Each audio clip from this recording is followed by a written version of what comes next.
Hi friends, ಎಲ್ಲರಿಗೂ ನಮಸ್ಕಾರ. ಬನ್ನಿ ಫ್ರೆಂಡ್ಸ್, ಶಾರದೆ ಸೀರಿಯಲಿನ ಇವತ್ತಿನ ಸಂಚಿಕೆ ಏನಾಗ್ತಿದೆ ಅಂತ ನೋಡೋಣ. ಅದಕ್ಕೂ ಮುಂಚೆ ಯಾರೆಲ್ಲ ನನ್ನ ವಿಡಿಯೋ ನೋಡ್ತಾ ಇದ್ದೀರಾ ಅವರೆಲ್ಲ ಪುಟ್ಟದೊಂದು ಲೈಕ್ ಮಾಡಿ ಹಾಗೆ ಸಬ್ಸ್ಕ್ರೈಬ್ ಮಾಡ್ಕೊಳ್ಳಿ ಫ್ರೆಂಡ್ಸ್. ಬನ್ನಿ ಫ್ರೆಂಡ್ಸ್, ಸ್ಟಾರ್ಟ್ ಮಾಡೋಣ. ಫ್ರೆಂಡ್ಸ್, ಮೊದಲಿಗೆ ಬರ್ತ್ಡೇ ಫಂಕ್ಷನ್ ಎಲ್ಲ ಮುಗ್ದಿರುತ್ತೆ. ಎಲ್ಲನೂ ಸಹ ಶಾರದೆ ಕ್ಲೀನ್ ಮಾಡ್ತಾ ಇರ್ತಾಳೆ, ಪಾತ್ರೆ ಎಲ್ಲ ವಾಶ್ ಮಾಡ್ತಾ ಇರ್ತಾಳೆ. ಆದರೆ ಆ ಕಡೆ ಪಾರಿಜಾತ ಕದ್ದು ಮುಚ್ಚಿ ಶಾರದೆನ ನೋಡ್ತಾ ಇರ್ತಾಳೆ. ಅಷ್ಟೊತ್ತಿಗೆ ವೈಕುಂಠ ಬಂದ್ಬಿಟ್ಟು ಅವರೇ ಇದೇನು ಇಣ್ಕಿ ನೋಡ್ತಾ ಇದ್ದೀರಾ ಅಂತ ಕೇಳ್ತಾ ಇರ್ತಾನೆ. ನೀನೇನೋ ನಾನು ಒಂದು ತಕ್ಷಣ ಎದ್ರೆ ಹೋಗ್ಬಿಟ್ಟೆ, ಶಾರದೆ ತ್ರಿಪುರ ಸುಂದರಿ ಅಲ್ವಾ, ಅದಕ್ಕೆ ನಾನು ಇಣ್ಕಿ ನೋಡ್ತಾ ಇದ್ದೀನಿ ಪೆದ್ನನ್ ಮಗನೇ ಅಂತ ಬೈತಾ ಇರ್ತಾಳೆ. ನನಗೊಂದು ಡೌಟ್ ಬಂದಿದೆ ಕಣೋ, ಶಾರದೆ ಸುಮಿತ್ರ ಥರ ಏನಾರು ನಡ್ಕೊಂಡು ಹೋಗ್ತಾಳೆ, ಅದನ್ನು ನಾನು ಕಂಫರ್ಟ್ ಮಾಡ್ಕೋಬೇಕು ಕಣೋ ಅಂತ ಹೇಳ್ತಾ ಇರ್ತಾಳೆ. ಏನು ಅಮ್ಮರೇ ಅದೇ ಗ್ರೈಂಡಿಗೆ ಹಾಕ್ತಾರಲ್ಲ ಅದಾ ಅಂತ ಹೇಳ್ತಾ ಇರ್ತಾನೆ. ಅದಕ್ಕೆ ತಿಮ್ಮ, ನಿನಗೆ ಗೊತ್ತಾಗಲ್ಲ, ಅದು ಇಂಗ್ಲೀಷ್ ವರ್ಡು, ನಿಂತ್ಕೊಳ್ಳೋ, ನೋಡೋಣ ಸುಮಿತ್ರ ಥರ ನಡ್ಕೊಂಡು ಹೋಗ್ತಾಳೆ, ಹೆಂಗೆ ನೋಡಬೇಕು ಅಂತ ಹೇಳ್ತಾ ಇರ್ತಾಳೆ. ಇಲ್ಲೊಂದು ಸಮಸ್ಯೆ ಇದೆ ಕಣೋ, ಅದನ್ನು ಕಂಡುಹಿಡಿಯೇನೆ ಇರುವಂದಾಗ ಅವರೇ ಸಮಸ್ಯೆನಾ ಅಂತ ಜೋರಾಗಿ ಇರ್ತಾನೆ. ಅಷ್ಟೊತ್ತಿಗೆ ಶಾರದೆ ಹಿಂತಿರುಗಿ ನೋಡ್ಕೊತಾಳೆ. ಅವಾಗ ಇವರಿಬ್ಬರು ಔತ್ಕೋತಾರೆ. ನಿಧಾನಕ್ಕೆ ಮಾತಾಡೋ, ಕೇಳಿಸ್ಕೊಂಡೋಳು ಅಂತ ಹೇಳ್ತಾ ಇರ್ತಾಳೆ. ಏನಾಯಿತು ಅವರೇ, ನಾನು ದಡ್ಡ ಅವರೇ, ನನಗೆ ಅರ್ಥ ಆಗೋ ರೀತಿ ಹೇಳಿ ಅಂತ ವೈಕುಂಠ ಹೇಳ್ತಾ ಇರ್ತಾನೆ. ಅಲ್ಲ, ನಮ್ಮ ಜ್ಯೋತಿಕಾ ಹುಟ್ಟಿರೋ ದಿನನೇ ಶಾರದೆ ಹುಟ್ಟಿದಾಳಲ್ಲ, ಅದೇ ನಂಗೆ ಸಮಸ್ಯೆ ಕಣೋ ಅಂದಾಗ, ಅಲ್ಲ ಅವರೇ, ರಾಜ್ಕುಮಾರ್ ಅಪ್ಪ ಹುಟ್ಟಿದಾಗ ಸಚಿನ್ ತೆಂಡೂಲ್ಕರ್ ಹುಟ್ಟಿರ್ಲಿಲ್ವಾ, ಹಾಗೆ ತಾನೇ, ಅವತ್ತು ಹುಟ್ಟಿದ್ರೆ ತಪ್ಪೇನು ಅಂತ ಹೇಳ್ತಾ ಇರ್ತೀನಿ. ಕುತ್ಕೊಳ್ಳೋ ಸುಮ್ಮನೆ ಅಂತ ಬೈತಾ ಇರ್ತಾಳೆ. ಅವರೇ ಒಳ್ಳೆ ನಾಗವಲ್ಲಿ ಥರ ಹಾಡಬೇಡಿ, ಸರಿಯಾಗಿ ಹೇಳಿ ಅವರೇ ಅಂತ ಹೇಳ್ತಾ ಇರ್ತಾನೆ. ಅಲ್ಲ ಕಣೋ, ಸುಮಿತ್ರ ಥರನೇ ಈ ಶಾರದೇನೂ ಮಗಳನ್ನೂ ಊಟ ಮಾಡ್ತಾರಲ್ಲ, ಅದಕ್ಕೆ ನನಗೆ ಯಾಕೋ ಏನೇನೋ ಆಲೋಚನೆ ಬರ್ತೈತೆ ಅಂತ ಹೇಳ್ತಾ ಇರ್ತಾಳೆ. ಅಷ್ಟೊತ್ತಿಗೆ ವೈಕುಂಠ ಹೇಳ್ತಾನೆ, ಅವರೇ ದವಾಖಾನೆಯಲ್ಲಿ ನೀವು ಮಗುನ ಎಕ್ಸ್ಚೇಂಜ್ ಮಾಡಿದ್ದು, ಅದಲು ಬದಲು ಮಾಡಿದ್ದು, ಅದನ್ನು ಹಾಸ್ಪಿಟ್ಲಿಂದ ಕೊಟ್ಟಿದ್ದು, ಆ ಮಗು ಸಾಯಿಸಿದ್ದು ಅದೆಲ್ಲ ನೆನಪಾಗ್ತಿದೆಯಾ ಅಂದಾಗ, ಅಯ್ಯೋ ನನ್ನ ಮಗನ ಜೋರಾಗಿ ಮಾತಾಡ್ತೀನಿ, ನೀನು ಸಾಯಿಸ್ಬಿಡ್ತೀನಿ ಅಂತ ಕುತ್ಕೆ ಹಿಡ್ಕೋತಾಳೆ.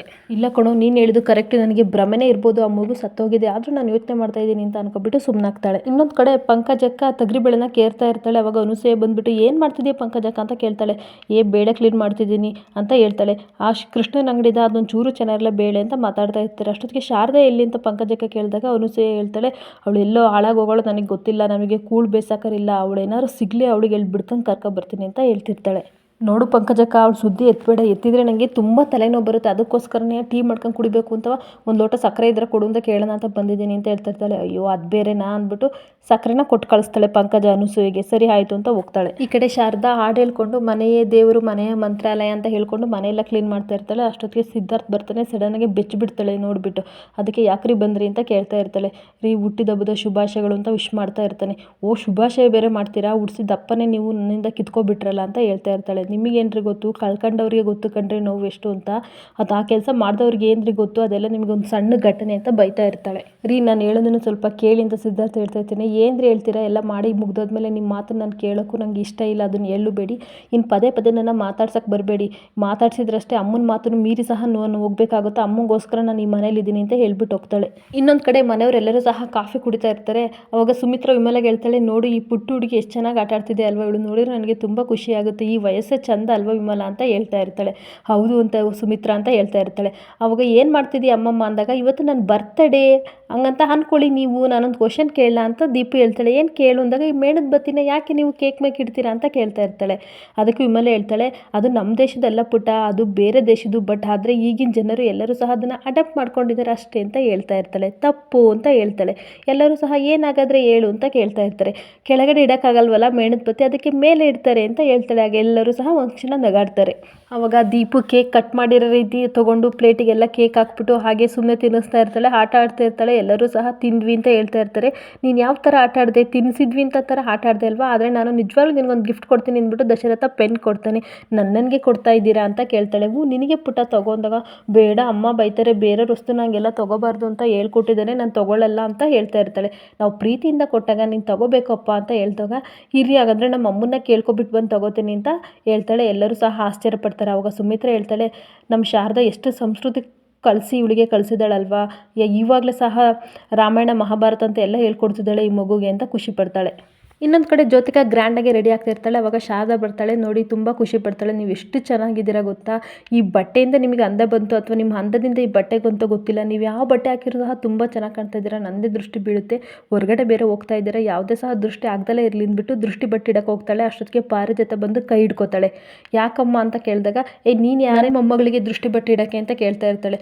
ಅಮ್ಮ ದೃಷ್ಟಿ ಆಗುತ್ತೆ ಅಂತ ಇಟ್ಟೆ ಅಂತ ಅಂದಾಗ, ಮುಚ್ಚೆ ಬಾಯ, ನೀನೇ ನಿಮ್ಮ ಮನೆ ಮಗಳೇನೆ, ನನ್ನ ಮಗಳು ಓನರು, ನೀನು ವರ್ಕರು, ಆ ಥರ ಥರ ಇರು ಆಯಿತಾ, ಕೆಲಸದವ್ರ ಥರ ಕೆಲಸದವರಾಗೆ ಇರಬೇಕು, ಅದು ಬಿಟ್ಬಿಟ್ಟು ಓನರ್ ಥರ ಆಡಬಾರ್ದು ಅಂತ ಬೈತಾ ಇರ್ತಾಳೆ.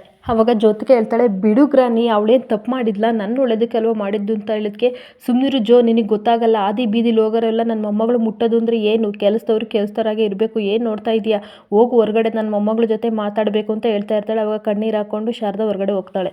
ಗ್ರಾನಿ, ಯಾಕೆ ನೀನು ಇಷ್ಟೊಂಥರ ಬೇಜಾರು ಮಾಡಿದೆ ಶಾರದಾಗೆ, ಅವಳದು ಸಹ ಬರ್ತಡೇ ಇವತ್ತು, ತುಂಬ ಬೇಜಾರು ಮಾಡಿಬಿಟ್ಟೆ ಅಂತವ ಜ್ಯೋತಿಕ ಹೇಳ್ತಾ ಇರ್ತಾಳೆ. ಅದಕ್ಕೆ ಬಿಡು ಗೋಲ್ಡಿ, ನೀನು ಅದಕ್ಕೆಲ್ಲ ತಲೆ ಕೆಡಿಸ್ಕೋಬೇಡ, ಅವಳು ಕೆಲಸದವಳು ಹೇಗಾದರೂ ಇರಲಿ, ನೀನು ಅದ್ರ ಬಗ್ಗೆ ತಲೆ ಕೆಡಿಸ್ಕೋಬೇಡ, ಫಸ್ಟು ನೀನು ಸಿದ್ಧಾರ್ಥ ಹತ್ರ ಟಾಕ್ ಮಾಡ್ದ, ಇವತ್ತು ಒಳ್ಳೆ ಡೇ ಅಲ್ವಾ, ಪ್ರಪೋಸ್ ಮಾಡೋಕ್ಕೆ ಹೋಗು ಅಂತ ಹೇಳ್ತಾ ಇರ್ತಾಳೆ. ನೋಡು ಗೋಲ್ಡಿ, ನೀನು ಬೇಗ ಹೋಗಿ ಪ್ರಪೋಸ್ ಮಾಡೋದು, ನಮ್ಮ ಸಿದ್ದು ಬೇರೆ ಹ್ಯಾಂಡ್ಸಮ್ ಆಗಿದ್ದಾನೆ, ಯಾರು ಬಂದರೂ ತಿಮ್ಮಿಂಗಲ ಥರ ಬಾಯಿ ಓಪನ್ ಮಾಡ್ಕೊಂಡಿರ್ತಾರೆ ಹುಡುಗಿರೆಲ್ಲ, ಹಾಗೇ ಅವನನ್ನ ಇಟ್ಕೊಬಿಡ್ತಾರೆ, ಅಷ್ಟೊತ್ತಿಗೆ ನೀನು ಹೋಗಿ ಪ್ರಪೋಸ್ ಮಾಡಬೇಕು ಆಯಿತಾ ಅಂತ ಹೇಳ್ತಾ ಇರ್ತಾಳೆ. ಸರಿ ಗ್ರ್ಯಾಂಡಿ, ನಾನು ಹೋಗಿ ಮಾಡ್ತೀನಿ ಅಂತ ಹೇಳ್ತಾ ಇರ್ತಾಳೆ. ಮಾಡ್ತೀನಿ ಅಂತಲ್ಲ, ನೀನು ಮಾಡಲೇಬೇಕು ಆಯಿತಾ ಗೋಲ್ಡಿ, ಹೋಗಿ ಬೇಗ ಮಾಡು ಅಂತ ಕಳಿಸ್ತಾಳೆ. ಇನ್ನೊಂದು ಕಡೆ ಶಿವರುದ್ರಪ್ಪನ ಮೊದಲನೇ ಹೆಂಡತಿ ಜ್ಯೋತಿ ಹತ್ರ ಬಂದುಬಿಟ್ಟು ಫೋಟೋ ಹತ್ರ ಹೇಳ್ತಾ ಇರ್ತಾಳೆ, ಪಾರಿಜಾತ ನೋಡ್ದ ಎಷ್ಟು ಕಾಮಿಡಿ ಆಗಿದೆ, ಇವತ್ತು ನನ್ನ ಮೊಮ್ಮಗಳೇ ಸಹ ರಾಣಿಯಾಗಿ ಮೆರಿತಾ ಇದ್ದಾಳೆ, ನೀನು ಮುಂಚೆ ಮೆರಿತಾ ಇದ್ದೆ, ಇವಾಗ ನಾನು ಮೆರಿತಾ ಇದ್ದೀನಿ, ಕಾಲ ಹೀಗೆ ಬದಲಾಗೋದು ಅಂತ ಹೇಳ್ತಾ ಇರ್ತಾಳೆ. ಅಷ್ಟೊತ್ತಿಗೆ ಶಿವರುದ್ರಪ್ಪ ಬಂದ್ಬಿಟ್ಟು, ಪಾರಿಜಾತ ಏನು ಮಾಡ್ತಿದ್ದೆ ಅಂದರೆ, ಇವು ಅಕ್ಕನ ಫೋಟೋ ಧೂಳಾಯಿತು ಅದಕ್ಕೆ ಒರೆಸ್ತಾ ಇದ್ದೆ ಅಂತ ಹೇಳ್ತಾ ಇರ್ತಿರ್ತಾಳೆ. ಅದಕ್ಕೆ ಶಿವರುದ್ರಪ್ಪ ಹೇಳ್ತಾನೆ, ಅದಕ್ಕೂ ಸಹ ಯೋಗ್ಯತೆ ಬೇಕು, ನೀನು ಮುಟ್ಬೇಡ ಫೋಟೋ ಬಾ ಅಂತ ಹೇಳ್ತಾನೆ. ಆಗ ಪಾರಿಜಾತ ಜಲಜನ ಕರೆದ್ಬಿಟ್ಟು, ಜಲಜ ಬಾರೆ, ಅಕ್ಕನ ಫೋಟೋ ಎಷ್ಟು ಗಲೀಜೈತೆ, ಬೇಗ ಕ್ಲೀನ್ ಮಾಡಿ ಗಂಧದ ಹಾರ ಹಾಕು ಅಂತ ಹೇಳ್ತಾ ಇರ್ತಾಳೆ. ಸರಿ ಅಮ್ಮ ಎಂದ್ಬಿಟ್ಟು ಅವಳು ಫೋಟೋ ಎಲ್ಲ ಒರೆಸ್ಬಿಟ್ಟು ಹಾರ ತಂದ್ಬಿಟ್ಟು ಪಾರಿಜಾತ ಫೋಟೋಕ್ಕೆ ಹಾಕ್ತಾಳೆ. ಅವಾಗ ಅಯ್ಯೋ ಇದೇನೇ, ನನ್ನ ಶಿವಪದ ಕಲೆ ಕಳಿಸಿದೇನೆ, ಅಕ್ಕನ ಫೋಟೋಕ್ಕೆ ಹಾಕು ಅಂದರೆ ನನಗೆ ಹಾಕಿದ್ದೀಯಾ, ಎಡ್ಬಿಡಂಗೆ ಅಂತ ಬೈತಾ ಇರ್ತಾಳೆ.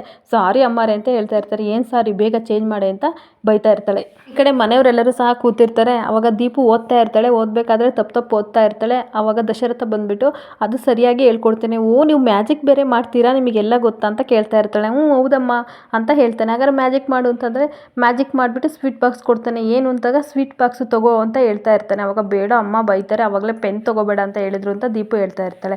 ನನಗಿಷ್ಟ ಮೊಮ್ಮಗಳಿಗೆ ಕೊಡಬೇಕು ಅಂತ, ನೀನು ಬೇರೆ ಬೇಡ ಅಂತೀಯ ಅಂತ ಶಾರದಾಗೂ ಸಹ ಹೇಳ್ತಾ ಇರ್ತಾನೆ. ಹಂಗಲ್ಲ, ನೀವು ಎಷ್ಟು ಪ್ರೀತಿ ತೋರಿಸ್ತಾ ಇದ್ದೀರಾ, ಅದರಲ್ಲಿ ಇದು ಬೇರೆ ಯಾಕೆ ಅಷ್ಟೇ ಅಂತ ಶಾರದಾ ಹೇಳ್ತಾ ಇರ್ತಾಳೆ. ನೀವು ನಮ್ಮವರು ಅಂತ ಭಾವಿಸಿದ ಮೇಲೆ ನಾವು ನಿಮ್ಮವರಲ್ವಾ, ತಗೊಳಮ್ಮ ಅಂತ ಹೇಳ್ತಾ ಇರ್ತಾಳೆ ಸುಮಿತ್ರಾ. ಅಷ್ಟೊತ್ತಿಗೆ ಪಾರಿಜಾತ ದಿಸ್ ಇಸ್ ಟೂ ಮಚ್ ಅಂತ ಹೇಳ್ತಾ ಇರ್ತಾಳೆ. ಅವಾಗ ದೀಪು, ಟೂ ಮಚ್ ಅಲ್ಲಮ್ಮ, ಇದು 8 ಮಚ್ ಅಂತ ಹೇಳ್ತಾ ಇರ್ತಾಳೆ. ಅದು ಬೇರೆ ಒಂದು ಕೇಡು, ಇವಳಿಗೆ ಇಂಗ್ಲೀಷ್ ಸ್ಕೂಲಲ್ಲಿ ಓದಿದ್ರೆ ಗೊತ್ತಾಗೋದು ಅಂತ ಬೈತಾ ಇರ್ತಾಳೆ. ಅವಾಗ ದಶರಥ ಹೇಳ್ತಾನೆ, ದೀಪು ಪುಟ್ಟ, ನೀನು ಇಂಗ್ಲೀಷ್ ಸ್ಕೂಲಲ್ಲೂ ಸಹ ಓದ್ಬೋದು ಅಂತ ಹೇಳ್ತಾ ಇರ್ತಾನೆ. ನಾನು ಇಂಗ್ಲೀಷ್ ಸ್ಕೂಲಲ್ಲಿ ಓದ್ಬೋದು, ಹಾಗಾದರೆ ಓದ್ತೀನಿ ಅಂತ ದೀಪು ಹೇಳ್ಬೇಕಾದ್ರೆ ಪಾರಿಜಾತ, ಇವಳು ಏನು ನಿನ್ನ ಮಗಳ ಮೊಮ್ಮಗಳ, ಏನಕ್ಕೆ ಇವಳಿಗೆ ಇಷ್ಟೊಂದು ಥರ ದುಡ್ಡು ಸುರಿತು ಇಂಗ್ಲೀಷ್ ಸ್ಕೂಲಿಗೆ ಆಗ್ತೀಯ ಅಂತ ಬೈತಾ ಇರ್ತಾಳೆ. ಅವಾಗ ದಶರಥ, ನೋಡಿ ಚಿಕ್ಕಮ್ಮ, ಓದೋ ಹೆಣ್ಮಕ್ಳು ಇರಬೇಕಾದ್ರೆ ನಾನು ಖಂಡಿತ ಎಲ್ಲರೂ ಓದಿಸ್ತೀನಿ ಅಂತ ಹೇಳ್ತಾ ಇರ್ತಾನೆ. ಅದು ಬೇರೆ ಒಂದು ಕೇಡು ಅಂತ ಬೈತಾ ಇರ್ತಾಳೆ. ಅಷ್ಟೊತ್ತಿಗೆ ಶಿವರುದ್ರಪ್ಪ, ಇದು ನನ್ನ ಡಿಸಿಷನ್ ತೊಗೊಂಡಿರೋದು, ನೀನು ಬಾಯಿ ಮುಚ್ಚು, ಈ ಮಧ್ಯಕ್ಕೆ ಬರಬೇಡ, ಈ ಮಲ್ಲಿ ಏನೇ ಆದರೂ ನಂದೇ ಡಿಸಿಷನ್ ನಡೆಯೋದು ಅಂತ ಹೇಳ್ತಾ ಇರ್ತಾನೆ. ಅಯ್ಯೋ ಬಿಡಿ, ನಾನು ಆ ಥರ ಎಲ್ಲ ಹೇಳಿದ್ದು, ಭೂಮಿಗೆ ಭಾರ ಕೂಳಿಗೆ ದಂಡ ಅಂತ ಹೇಳ್ತಾರಲ್ಲ ಆ ಥರ ಅಂತ ಹೇಳ್ತಾ ಇರ್ತಾಳೆ.